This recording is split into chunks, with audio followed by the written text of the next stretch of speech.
So, good morning everyone. Morning, Good to see all of you so early in the morning, especially those missing in action for a long time. Anyway, the subject for those new faces.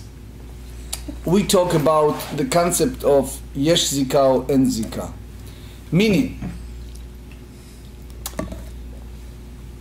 the Torah gives us in the book of Leviticus chapter 18 a list of women that prohibited and it's considering an abomination. There are different categories. First, obviously, it's a blood relative. Prohibition against a relation between a father and a daughter and the extended immediate family. Then we go the next step, and one of them is the prohibition against relation with the wife of the brother.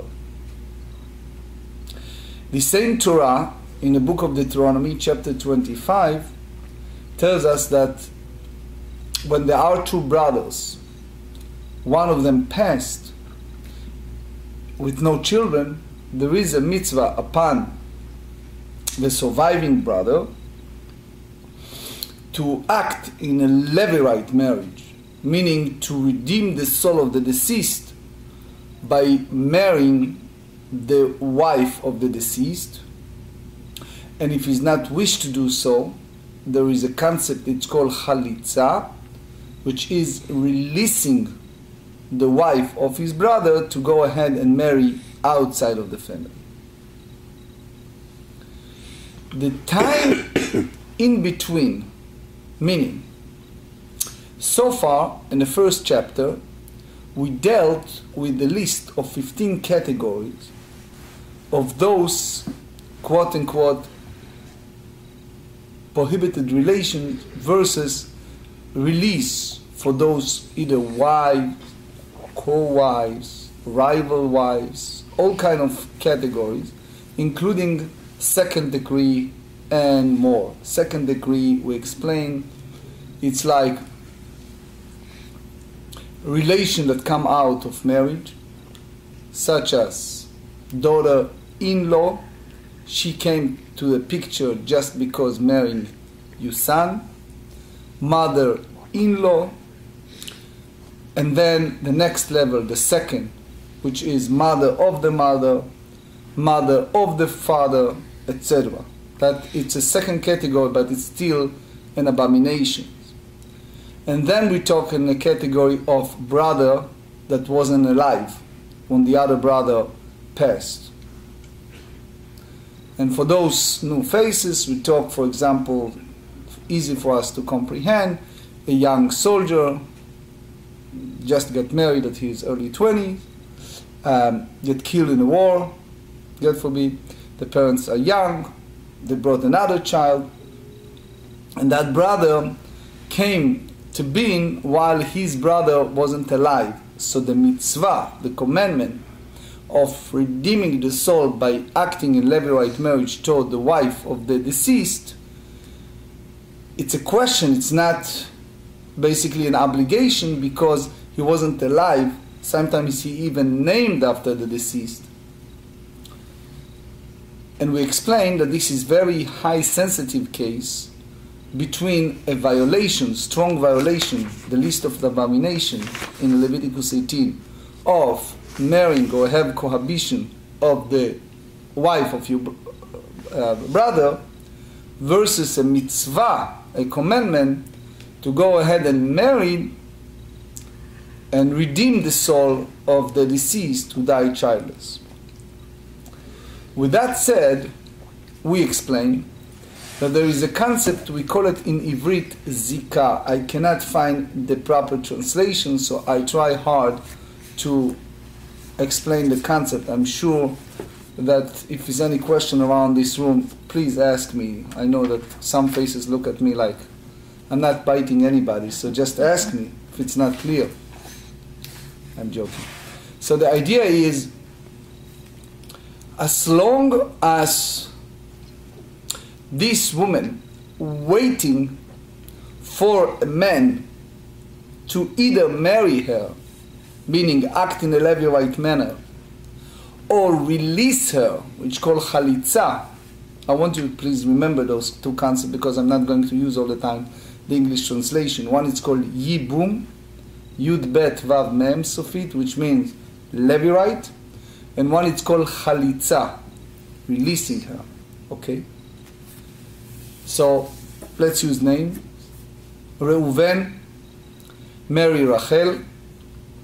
He passed childless.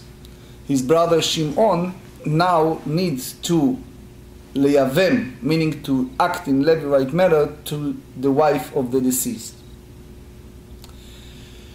The time in between, she has, which we call zika, meaning she is waiting, in a waiting period, to have him redeeming her, Levite her. It's a dispute among the rabbis if that considering some concept of marriage or not. Meaning, as the act of marriage take process, Eddie, I'm sure you understand it well. You see in the Indian culture, they have many, many days of celebrations in a consequence order until they really betrothed to each other, right? So the havdil, in that concept, for us, it's like the idea that it's called ma'amar. The man gives something or do something that shows that he has an interest to soon to be married someone. Okay? So in that sense, this Rachel, she is waiting for Shimon to either marry her or release her. So one school of thought, the rabbi said that it's called yesh zika, which means it's a correlation between the two. It's almost marriage out there. It's another school of thought that said en zika, is no correlation between the two. Meaning as long as there's no real marriage, real cohabitation between the two, is nothing there. In that school of thought is neither biblical nor rabbinic form of any commitment or violation by neither one party or the other, since it's en zika, is no relationship between the two. So then there's no need for וחליצה in that case. Correct. Now, the issue is, what happens if this Rachel is no longer among the living? Okay? So, Rachel has a sister. Here is the little deeper. Okay? Reuven and Shimon, two brothers, married two sisters, Rachel and Leah. Okay? Reuven passed, no children. Now, Shimon come in. Okay? So, obviously, is an issue to marry the sister, or Levite in a sister. Levi come in after Reuven passed. The question is Levi obligated, or Shimon can have any obligation to redeem or to release the sister of his wife? Okay? Furthermore, the question is, if there are two sisters and Reuven married one of them and Reuven passed and Shimon was about to act in a Levite manner toward Rachel, and while he was about to do it, Rachel passed, can Shimon go ahead and marry her sister? Okay? Because it's an issue biblically to marry two sisters. Okay? So we explained yesterday that is one school of thought that we're going to study on page 49, that the moment that Yevamah, that Rachel, passed, Shimon can go ahead and marry her sister. And we said, sister, okay, mother, not okay. Then, the Gemara rejected, and they said no, he can go ahead and marry her mother. So what does that mean?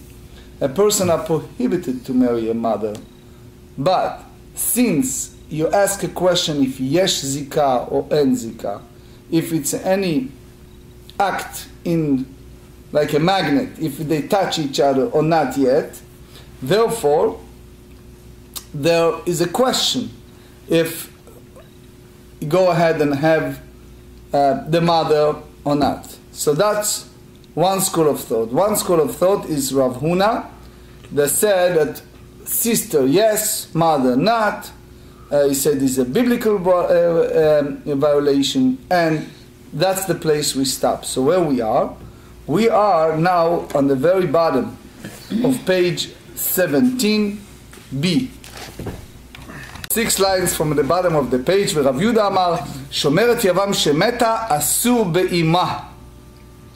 So Rabbi Yehuda said, Shomeret Yavam, meaning that Rachel had passed away, this Yavam cannot, is prohibited from his mother, from her mother, Al Makasavar.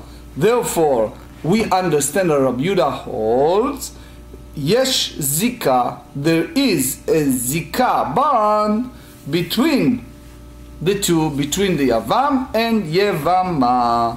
So it means even it wasn't yet act of Levite marriage, it's already under the prohibition of the mother-in-law. Now Gilbert, you question about Jacob in the Torah. It's either before Matan Torah. There are other midrashim that said it's because it was before they entered Eretz Israel. It's a few explanations, but in a simple way, it was before the giving the Torah. Veleima halacha kedivrei haomer yesh zika. So therefore, Rav Yehuda should say simply that we go by the one Tana that said that yes, it is a zika bonds. So the Gemara said, Ihave amar hachi hava minane milebechad. Meaning it's only in a case that there is only one brother. Aval bitrei, when you have more than one yavam, ein zika. Ein zika meaning is no zika bond, and therefore neither one of those yevamim prohibited from those relatives. Meaning, since nothing happened and she's no longer among the living, so that's free him. And now we understand why Rav Yehuda said, if it's shomeret yavam, if this is a situation that she's waiting for the surviving brother, and she passed, it's already, since he's in the domain of the zikah bond, then he cannot have anything to do after that with her mother, even in a case that is more than one yavam. So they said, "Veha ki pligei bitrei pligei," which means you may say that the disputation between yesh zika or en zika applies if there are two yevamim. So it said, "Elai amar achi," if you go by the one who said that it is a zika bond. Page 18, Hava amina mechayim. I will say that the prohibition of the Yavam to marry the mother of his Yevama applies solely during the life of the Yevama, while she is waiting for her Yavam to do the ייבום, the Levirate. Aval le'achar mita.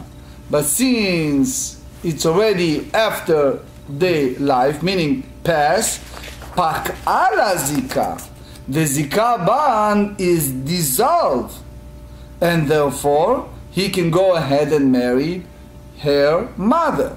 Kamash melan, Rabbi Yehuda come in and teach us, the zika bichdi lo paka, because it was originally a zika bond, therefore it cannot dissolve spontaneously when the Yevama passed. Okay, so in that sense, that Yevama considering his wife, even it wasn't an action of a wife. Lema mesayale, we try to bring a proof from something that Mitzvah we're going to study on page 49. Yevimto shemeta mutar be'achota. What we said over there, that if that Rachel passed, he can go ahead and marry her sister. So they said, Ba'achota ein, be'ima lo. He can marry her sister, but not her mother. Which means that matched the view of Rav Yehuda, that after the passing of that potential Levirate marriage, the man cannot go ahead and marry her mother. Gemara rejected that and said, Hu adin da'afilu be'ima. Which means that Yavam can go ahead and marry not only the sister but also the mother. Because the first clause of the text said that if the wife passed, meaning Rachel, he can go ahead and marry her sister. Davka ba'achota, specifically it's applied to her sister. Aval be'ima lo dehavya la isura deoraita, because this is a biblical prohibition. If you remember, we talked several times about prohibition against going ahead and have any act of marriage to the mother of the wife. Tanana meseifa mutar ba'achota. Now, the Gemara challenged that. Mativ Ravuna Barchia. Ravuna Barchia asked a question for something we studied yesterday.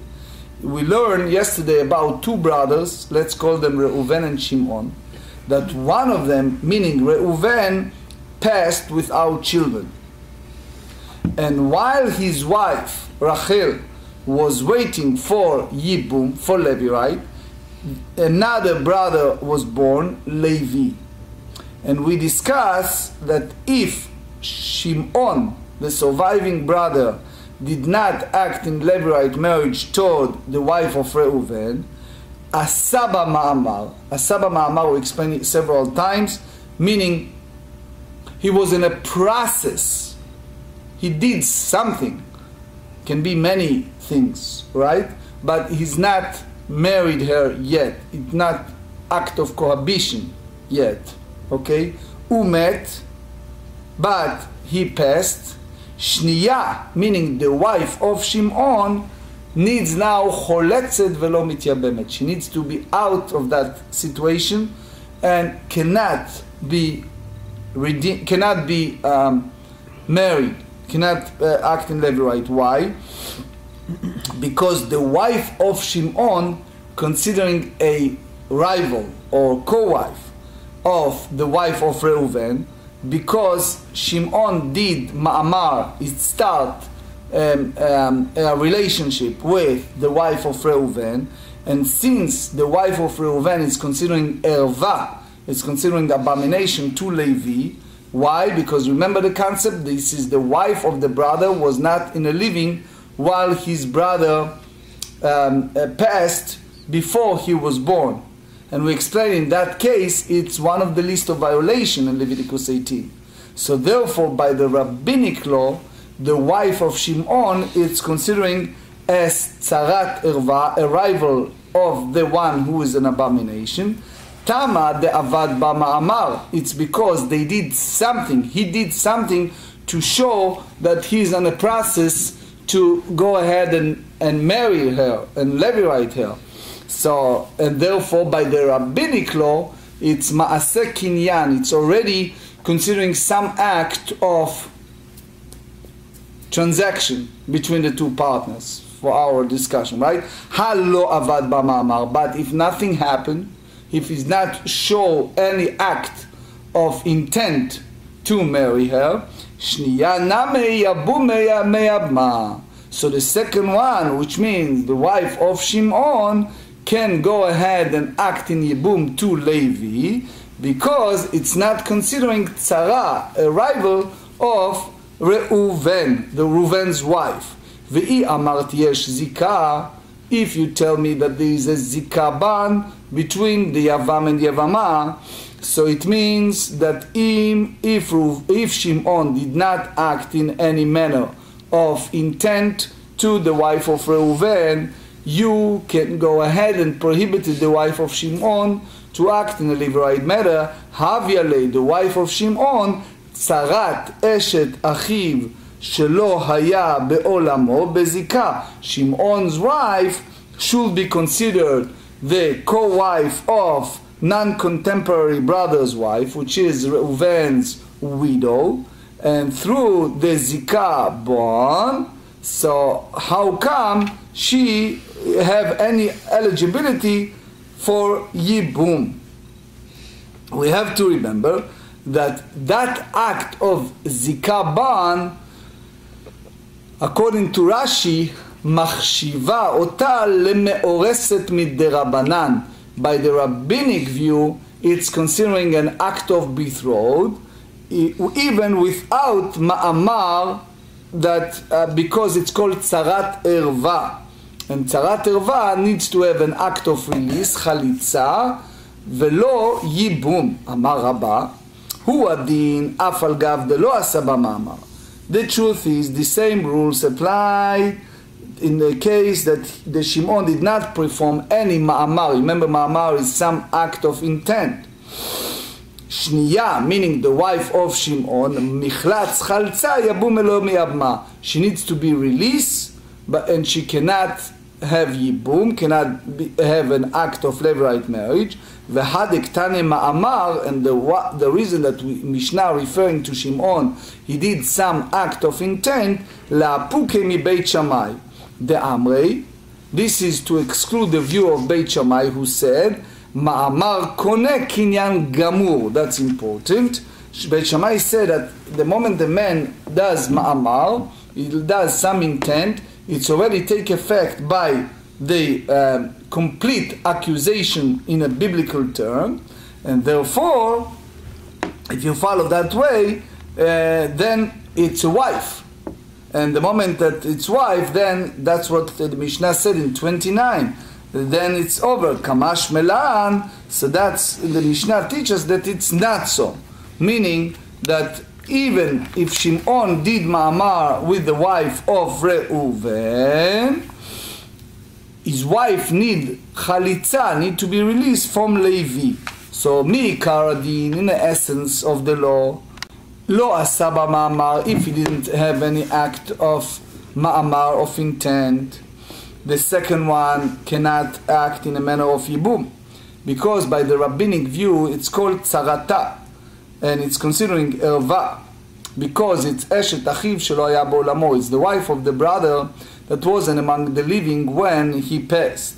So according to Beit Shammai, ma'amar kinyan gamur ki ייבום, that it means that ma'amar, it's already considering as an act of accusation, and therefore it's considering tzarat erva. Tzarat erva, if you go midoraita, the biblical term, she doesn't need וחליצה. So Kamash Malan has come to teach us that she need, the moment it was a ma'amar, חולצת ולא מתייבמת. Tosfot Yeshanim said in the next page, he said, it's because there are those several views that follow Beit Shammai, so therefore even according to Beit Hillel, act of zikah ban, it's a rabbinic view, and therefore you go that direction. Eitive Abaye. So since we said that this act of zikah ban is depend upon the Tanaic disputation, so we ask a question of Stam Mishnah. Stam Mishnah, we should know that this is Gemarrah in Sanhedrin, page 66, page 86, Peivav 86, that said that when you use the word Stam Mishnah, which means you have a statement in a Mishnah with no name, you follow Rabbi Meir. That's usual way.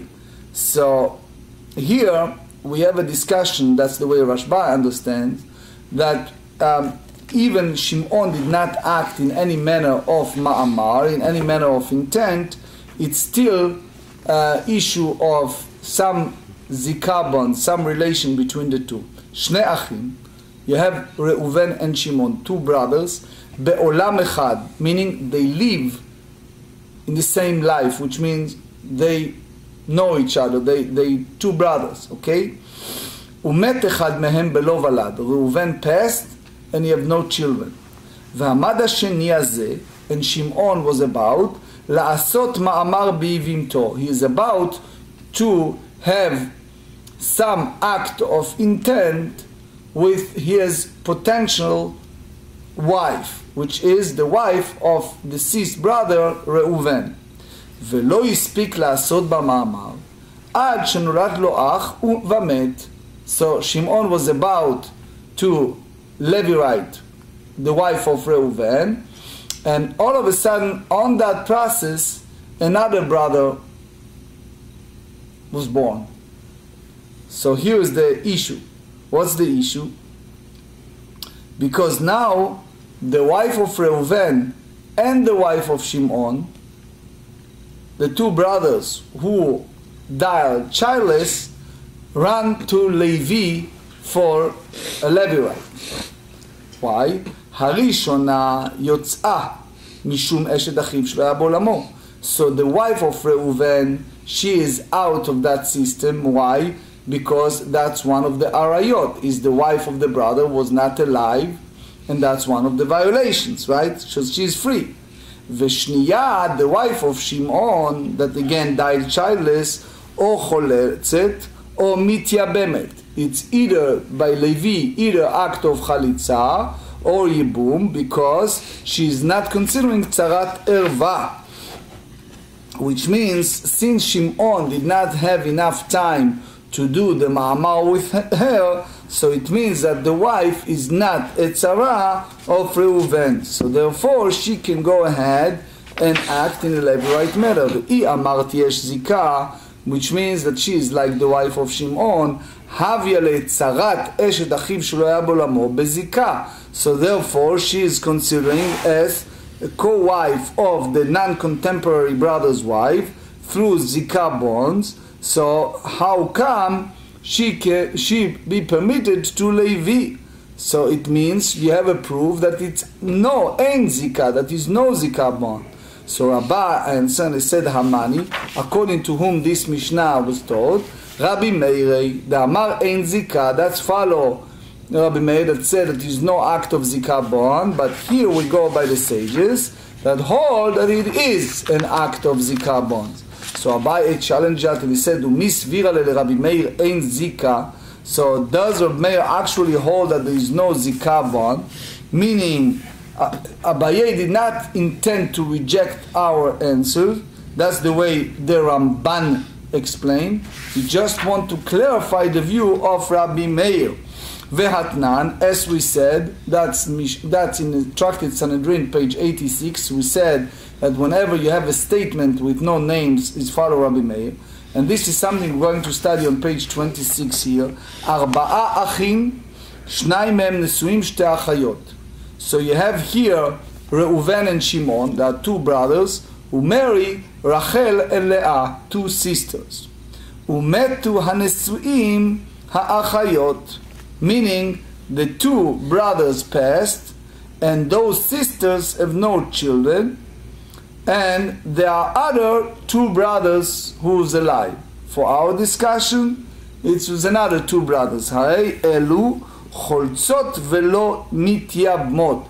Those two sisters needs to have an act of release of וחליצה, and they cannot have act of ייבום. Why? Because it's considering each of them achot zekukato, that each and every one of them needs to have the act of zika bond to the levirate marriage of one of the brothers, which means that since each of them is an act of achot zekukato, so there's no way that you act in levirate matter and you have no choice but to release both of them. And if it's come to your mind to think, Savar Rabbi Meir en zika, that Meir said that there is no zika bond, so why you cannot act in ייבום to them? Nitrei batei ka'atain.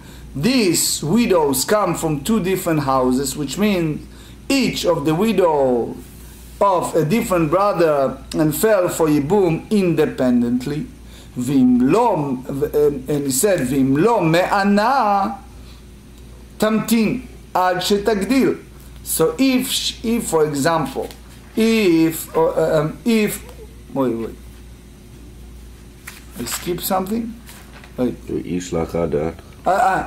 I'm sorry. Sorry. One of them act in ייבום, one of them, and the other one act of ייבום, the others. So you see here that the surviving brother take one of them for ייבום, and the other one will take as well. So it means the way that the Tosfot explains in דיבור המתחיל הני, each of these two sisters come from two different brothers, so there is no reason for them not to act in a levirate manner of each of them. So it means each of them can go ahead and act in ייבום to each of the sisters. The dilma dimeyabem chad mahet itach. When one of them was about to act in levirate marriage, maybe the other one will pass before he act in any manner of ייבום or וחליצה, and therefore v'kabatal mitzvat yevamim. And therefore the whole mitzvah of act in ייבום is no longer in acting, which means for sure is mi'ikar adin, the essence of the law, it's enzika. Why? Because you have two sisters to two brothers, and each of them can act in ייבום, the wife of different brother, and each of these situation, it's a Levi can act in ייבום to Rachel, which is the wife of Reuven, and then Shimon passed, and the wife of the Shimon, it's the sister of his wife, so therefore it can go without וחליצה and without ייבום. Why? Because it's considering an erva. So therefore the best way is to release, to do act of וחליצה to both of the two. Ve'i ein zika, if you tell me that there is no zika bond between the two, tibatel, the mitzvah of levirate marriage will be abrogated. So it means Rabbi Meir hold that it's no act of zika bond, and therefore he should not prohibited any act of this ייבום, because you basically avoiding this mitzvah of Deuteronomy 25 of doing the levirate marriage. The Rabban Gamliel Amar ein zika, because Rabban Gamliel hold that is that there is no zika bond, and Rabban Gamliel basically that's something that we're going to study on page 51. ומותר לבטל מצוות יבמין. So therefore the mitzvah incumbent upon the yevamim is permitted to negate. Vitnan. This is something going to study on page 109. Situation that young girl lost her father, she is now an orphan, and a person married that young minor, and then the older sister lost her husband and it's come before him for ייבום, which means, again, the Mishnah over there dealing with the case that two brothers married two sisters. One of them was already adult in that terminology is 12 years and 1 day. That's a biblical marriage. The second one is the young orphan, which means that her marriage is only rabbinic because she's not in the age of formation of marriage.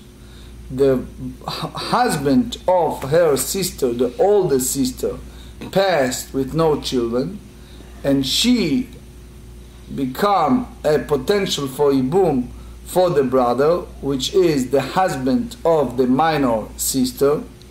And since that person by rabbinic law is considering married to the sister of that Yevamah, so that by rabbinic view it's considering the sister of the wife, and therefore it's in a violation of cohabitation, thank you, with that one. So the question is, the act of zikaban, it's still there, because biblically speaking, that marriage is not in action, since she, meaning the sister, the youngest sister, is not in an age of biblical legitimate marriage, because she's below than 12 years and 1 day. So therefore, since she have the right to refuse that marriage and be free, okay, so therefore you have issue of that zikah bond between the surviving brother and the childless sister, since by rabbinic law he is married, but his wife can reject that marriage because she's below the age of marriage, okay? Rabban Gamliel Omer, Rabban Gamliel comments us, Im me'ana, if that young minor, not even woman, you call it girl, right, rejected that marriage, me'ana, she's basically rejected that, and therefore she is abrogated, she annulled the marriage, and he can go ahead and act in Levirate manner to the older sister who is past the age of 12 years and 1 day, meaning that her marriage to the other brother is, by biblical term, considering a marriage, and therefore he can go and act in ייבום. ואם לא מענה, but if she is not rejecting him by herself, tamtin ad tagdil. What we said, that the youngest sister have the right to reject that marriage until she reached the age of what? 12 years and 1 day, the age of maturity. So therefore, if the older sister doesn't know the situation, she must wait. In that sense, she have a zikah bond to the husband of her minor sister until the sister make her mind if she wants to stay in that marriage or not. If her sister said, I want to stay in marriage of that man, so therefore now she is in the biblical prohibition of the sister of the wife, and then she is out of that, and it's even a violation of Torah law by marrying the older sister, right? So you see always this interaction between a mitzvah and a violation. Mitzvah of Levirate marriage versus a abomination, okay, violation. So it means Rabban Gamliel hold that there is no zikah bond. He also hold that is no prohibition of abrogation, this mitzvah of Levirate marriage, because he allowed to have a cohabitation, right? Cohabitation, yeah. Cohabitation with the youngest one, thank you. Mm-hmm. And by doing so, is the moment the men have that act, he is basically abrogating the zikah bond of the Yevamah, of the older sister. So therefore, even Rabbi Meir, if he hold that is no zikah bond, he should not prohibited this mitzvah of ייבום. So Rabbah responds and he said, Amar lei, Rabbah said to Abaye, the Rabban Gamliel adi Rabbi Meir karamit? Do you mean to ask from the opinion of Rabban Gamliel to that of Rabbi Meir? Give me a proof that Rabban Gamliel hold this way. So, because according to the way we understand, the Rabban Gamliel hold that is no zikah bond, but when it's come to the act of Levirate marriage, it may be a disputation, and they hold that you cannot avoiding this mitzvah of ייבום. So they said, lo, hache ka'amrinan. I meant to say as follows. Rabbi Meir chayesh afilu l'sfeika. Rabbi Meir concerned even for the something that you are possible negation of the mitzvah. Rabban Gamliel afilu levadai lo chayesh. So it means that Rabban Gamliel is unconcerned even about its definite negation. So it's reasonable to say that there is such a wide, extreme difference in these opinions. Dilma, you may say, man de lo chayesh, the one who's not concerned about mitzvah of ייבום אפילו לבדאי lo chayesh. He's not concerned even something that is definite negation. Man de chayesh אפילו לספק chayesh. And the one who is concerned about even a possibility of negation of the mitzvah. So it means Rabban Gamliel basically allow a outright negation of the mitzvah. And Rabbi Meir forbids even an act that could possibly lead to negation of the mitzvah. So after the Gemara reconciled the ruling of Rabbi Yehuda that prohibited to act in ייבום of the mother of that Yevamah after the passing of the Yevamah, now we ask whom Rabbi Yehuda received this ruling. Amar le Abaye le Rav Yosef, had Rav Yehuda de Shmuel he received it from a great Tana of Shmuel. So it means, in short, that so far we understand that both Rabbi Meir and Rabban Gamliel hold that there is no zikah bond. Only the Rabbi Meir prohibited even a safek, a potential of bitul mitzvat ייבום, and Rabban Gamliel is not concerned about it. So it means here we see here that when it's come to the ruling of that is from Shmuel and not from the Rav who is the teacher of Rav Yehuda. Ditnan, because we're going to study further on page 41. What's the distinction between pedophilia and this 12th year and the first day? Well, I think I can answer that. I mean, scientifically, it's not considered pedophilia after the onset of puberty. Of course, legally in this country, it's still considered pedophilia and illegal in this country until, depending on the state, whether it's 17, 18 years old. But it's not scientifically pedophilia once they've reached puberty. So. But at the age of the life expectancy in the past. Right, because it was so much less, right? So much less. If you read history, people at their 30s passed. Absolutely. Most of the time. Anyway, 18b. So they said, Shomeret Yavam Shekidesh Achi. If a woman was awaiting her Yavam and his brother Shekidesh Achi vet Achota, that his brother, who's also potential Yavam, betrothed her sister, Mishum Rabbi Yehuda ben Beiter Amru, on behalf of Rabbi Yehuda ben Beiter, they said, Omrim lo, they said to that brother that betrothed the sister of the Yavama, Hamten, wait, ad she'aseh achicha ma'aseh, until your brother perform an act of either ייבום or וחליצה.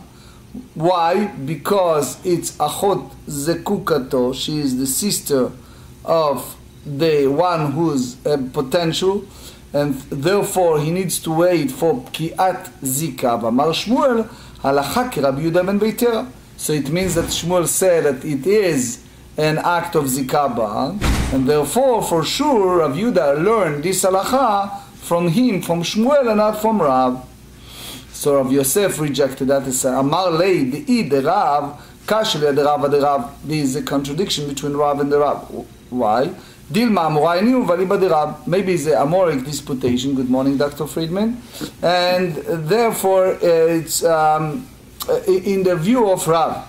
So if you tell me that Rav Yehuda received his ruling from Rav, and he disputed of Ravuna, so it means that this is the opposite rulings. So Abaye said, Kivan de itma mishmei de Shmuel behedya, because it's stated explicitly in the name of Shmuel, and halacha follow the view that there is a zikah bond, umishmei de Rav ka'amorai. So it means that according to that Amoraim, it's en zikah bond, is no zikah bond. Lo shavkinan mishmei de Shmuel behedya.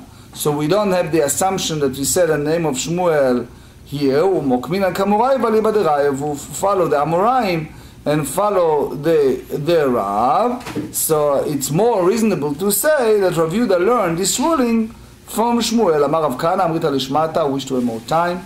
that this talk between Abaye and Rav Yosef, kamei de Rav Zvid min ha'ardea. Amar, atun hachem atnitoli. So it means, they said that Stam didn't say whom they received it from, so therefore you make the assumption that it's from Shmuel Anan, be'ed yamatnina. Amar Rav Yehuda Amar Shmuel Shmuel, Yavam shemeta asur be'ima. Okay, that he prohibited to a mother, Alma Kasavar, Yesh Zika, which means that there is a carbon. Shmuel Ta'ameid, Amar Shmuel Achak Yehuda ben Betera, Utzriche. We need the both ruling of Shmuel. Di Yashmin and Yesh Zika, Vim Le'anem Mila Bechad. So it means only if there's one Yavam. Aval Betrei Lo, Kamash Melan, so it means that they allow over the mother, so the Kam Shmuel teach us that, follow Rabbi Yehuda ben Betera, that is the act of Zika, even if it's more than one Yavam. Viyash minan ilalacha Rabbi Yehuda ben Betera, that he holds that it is Zika ba'ana b'minan mila b'chaim. That's only when the Yevamah was alive. Aval achar mita paka lezika, but after she's no longer among the living, that Zika ba'an is no longer inactive, kamash melan. So therefore Shmuel teaches that even the Shomeret Yavam that passed away, he is prohibited to his mother. The Zika bichdi lo paka, because the Zika ba'an does not dissolve spontaneously with the Yevamah death, and the Yavam remained forbidden to marry her mother. Now we go to the Mishnah. The Mishnah, the first one, on the page 17, explained the concept of the wife of the brother was not a living, but she is exempt the rival. Now we talk about different form of arayot. Shnei achim, two brothers, Reuven and Shimon. Umet echad mem, Reuven passed with no children. V'yibem hasheni, Shimon, act in levirate marriage at eshed achiv, the wife of his brother. V'achar nolad lahem ach, and then Levi was born, Vamet, and Shimon died with no children. So it means Shimon have another wife, which is Levi now in a situation that you have two potential women, and Harishona, the one who was married originally to Reuven, Yotzah mishum eshtachiv shlo haya bolamo, as we explained earlier. Because that's one on the list of the Arayot, is the wife of the brother was not alive, so therefore by Leviticus 18 she is prohibited to marry, and therefore she is exempt from that act of Levite marriage. Vashniya, and the wife of Shimon, she's also exempt from ייבום, mishum tzarata, because she's considering the rival. And if Shimon did not act in ייבום to the wife of Reuven, only asaba ma'amar, so it means that he did some intent, but it's not yet kinus. Vamet, and he passed shniya choletzet v'lo mityamen. The second one needs to have וחליצה but not ייבום. So now is a view that disputed that. Rabbi Shimon hold, if Rabbi Shimon took Reuven's, if Shimon took Reuven's wife in ייבום and died childless after the Levi's birth, leaving both widow to Levi. מייבם לאיזו משירצה או חולץ לאיזו משירצה. He said that this Levi have the choice either to do perform וחליצה or ייבום, to whichever he desired. אמר רבי יושעיה, הוא רבי, חלוק היה רבי שמעון אף בראשונה. Rabbi Shimon was a disagreement even the first case in the Mishnah, which means the case at the beginning of the chapter, where Levi was born before Reuven's widow was taken to ייבום by Shimon. ממאי מדקתנא משנה יתרה. Because the Tanakh teaches a superfluous Mishnah, because we have the two cases of Eshed Achiv Shlo Haya Bolamo, so that basically exempted Tzara. Bavad Reisha, the first one, Leman Katan Elai, to which Tanai is follow, Ilay Marabanan, Hashta Yibem Ulvasof Nolad, Ashkecha Beitera Ashkecha, which means Levi was born and he find before him the wife of Reuven, so it means that she is already in a position of heter because she is already married to Shimon, Asre Rabbanan. So therefore, the rabbis came and prohibited Levi to act in ייבום for the wife of Reuven after Shimon passed. Nolad, Levi was born, ואחר כך ייבם, and then Shimon act in a manner of ייבום. Mibaya, so this Mishnah wants to teach us that she is prohibited to Levi after Shimon passed, אלא לאו לרבי שמעון יצריך. So it means that it applies to the same way. V'tana and the Reisha or the Chakachod Rabbi Shimon, they bring us the first part to teach us the important, the strength of Rabbi Shimon's opinion, which is Rabbi Shimon permit Reuven's wife to Levi upon Shimon's death, even if Levi born before Shimon takes her to ייבום. V'tana, and then say the last clause of the Mishnah, to show the strength of the Rabbanan, that they prohibited the wife of Reuven to act in a Levite marrying to Levi, even in the situation that the Levi was born after Shimon acted ייבום, ובדין ודנפלוג, by the right, Rabbi Shimon should have argued with the sages immediately in the first part of the Mishnah. Rabbi Shimon bereisha, elo nataru l'Rabbanan l'misarel l'mitayu. He waited for the sages to complete their word, ve'adar paligalayu, and then he disputed them. So one rules that applies to both cases. So it means, according to Rabbi Shimon, regardless if Levi was born before Shimon acted in ייבום or afterward, when Shimon passed away, Levi can go ahead, according to Rabbi Shimon, and act in ייבום, in Levirate marriage, to the wife of Reuven, that became Yevamot to Shimon, and both the wife of Shimon. If that's the view, when is in a violation of the wife of the brother that wasn't living when he was born, which means a person that was born without having brother, umet, and he passed away, and then the brother was born, then it's a new case. Iname bitrei, which means two brothers, and one of them passed with no children, and then the third one was born, and then the second one, velo ייבם velo mit. He didn't act of Levirate and he didn't pass, so therefore, the eshet achiv shel Abba Olamot, the wife of the brother, wasn't alive, teach us that the brother that was born cannot act in ייבום, in Levirate marriage, to that Yevamah, because of the point of the deceased brother. So that's the new view of Rabbi Shimon.